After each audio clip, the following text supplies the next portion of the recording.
दक्षिण भारत के वेस्टर्न घाट पर एक ऐसा शहर बसा है जहाँ की कहानी जंगलों में रहने वाले आदिवासियों से शुरू होती है, अमेरिकन मिशनरी के बीच से गुजरती है और फाइनली ये एक ऐसी जगह बन जाती है जो धीरे धीरे समय के साथ हुआ है, बिल्कुल उन पेड़ों की तरह जो आज भी इन पहाड़ियों में खामोशी से खड़े हैं। ये एक ऐसी जगह है जहाँ पर लोग सालों से नहीं बल्कि नील कुरंजी फूलों के खिलने से अपना उम्र गिना करते थे।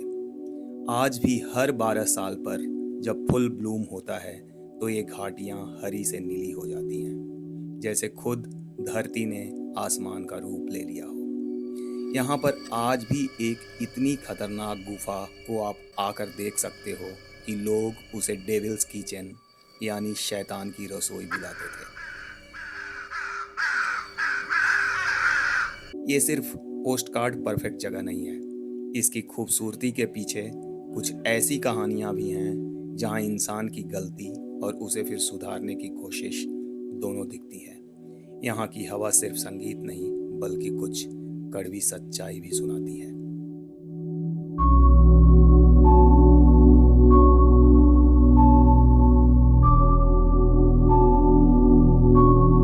4 दिन पहले तक ऊटी की ये वादियाँ हमसे अनजान थीं, पर समय के धागे ने अब पहचान की एक गांठ लगा दी थी। सुबह के करीब 9 बजे थे जब हम यहाँ से निकल रहे थे और ये सारा शहर हरे रंग की मुस्कान लिए एक दोस्त की तरह हमें अलविदा कह रहा था। गाड़ी आगे बढ़ी और कुन्नूर फिर एक बार चाय की हल्की महक को अपनी हवाओं में लपेटे मिला। अब थोड़ा ज्यादा शांत दिख रहा था।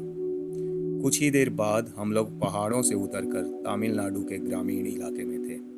हर जगह नारियल के पेड़, दूर तक फैली धरती और बहुत कम लोग। ये रास्ता सच में बहुत सुंदर था। दूर पर दिखता माउंटेन्स का साया अब सच में माउंटेन्स में तब्दील होने लगा था। जंगल और हरियाली एक बार फिर से हमारे साथ दौड़ने लगे थे। शाम के करीब 4 बजे होंगे।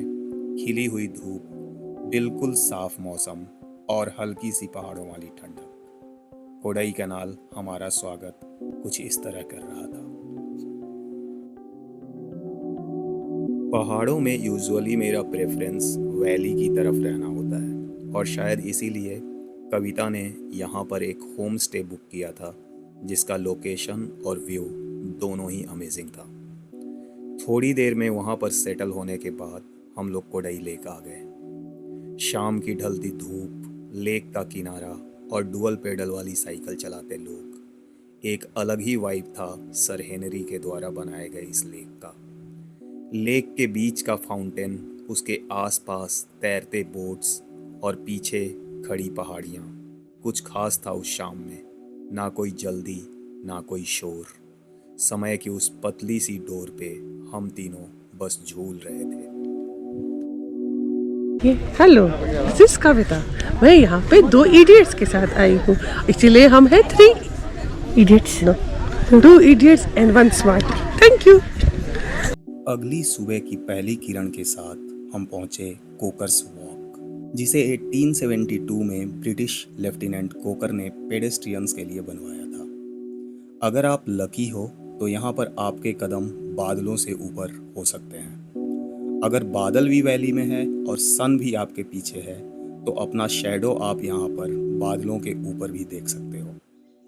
पर हमारी तरह अगर आप अनलकी भी हो तब भी पूरे वैली की दूर दूर तक फैली हरियाली आपको मेस्मराइज कर देगी। बल्कि मैं तो ये कहूँगा कि अगर आपको पहाड़ी वादियों का सबसे खूबसूरत चेहरा देखना हो तो कोकर्स वॉक से बेहतर कोई जगह नहीं।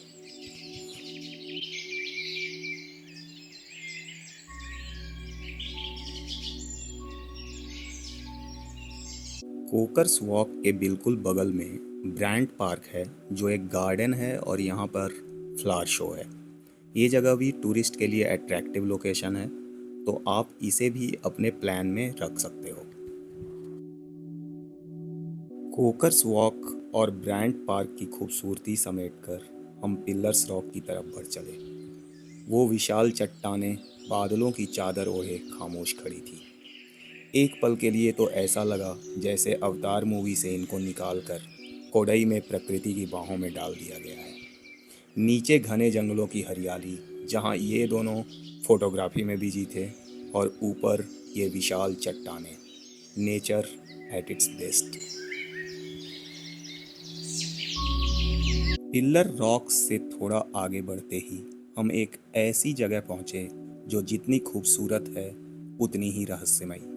गुना केव्स। पहली बार मैंने ज़मीन पर पेड़ों की जड़ों का ऐसा जाल देखा, जैसे सदियों पुराने पेड़ों ने इस ज़मीन को अपनी बाहों में जकड़ रखा हो। खतरा ज़्यादा होने की वजह से अब इन गुफाओं को ग्रिल्स से सुरक्षित कर दिया गया है। भीड़ तो यहाँ काफ़ी थी, पर उन गहरी खाइयों और जड़ों के बीच बसे इस मंजर को देखना एक काफ़ी बढ़िया अनुभव था। गुना केव्स के रहस्य से निकलकर हम पहुंचे पाइन फॉरेस्ट। लंबे लंबे सीधे खड़े पाइन के पेड़ आसमान को छूने की कोशिश में। इधर उधर बिखरे पड़े थे उनके सुई की तरह नुकीले पत्ते, जिनसे छनकर मिट्टी की सौंधी खुशबू आ रही थी। अभी मैं कोडाई कैनाल में हूँ। ये यहाँ पे पाइन फॉरेस्ट है। सिमिलर पाइन फॉरेस्ट आपको ऊटी में भी मिल जाता है, पर यहाँ और ऊटी के पाइन फॉरेस्ट में मुझे ये डिफरेंस दिख रहा है कि ऊटी वाला जो पाइन फॉरेस्ट है उसके जस्ट बगल में एक बहुत ही सुंदर लेक है, तो वो व्यू थोड़ा बेटर है। पर ये भी यहाँ का एक ख़ास पॉइंट है, आप विज़िट कर सकते हो। गुग्गू अब थोड़ा सा थक गया था, इसलिए हम लोग बिना मैगी खाए होटल की तरफ निकल गए। वहाँ पहुँचते पहुँचते रात हो गई थी, कोडई कैनाल की आखिरी रात। थोड़ी देर तक हम सितारों के नीचे बैठे रहे और फिर सोने चले गए। आज कोडई से हम लोग वापस लौट रहे थे, कई खूबसूरत यादों के साथ। इस जगह की विविधता ने काफ़ी कुछ बताया था और काफ़ी कुछ सिखाया था। सी यू कोडई।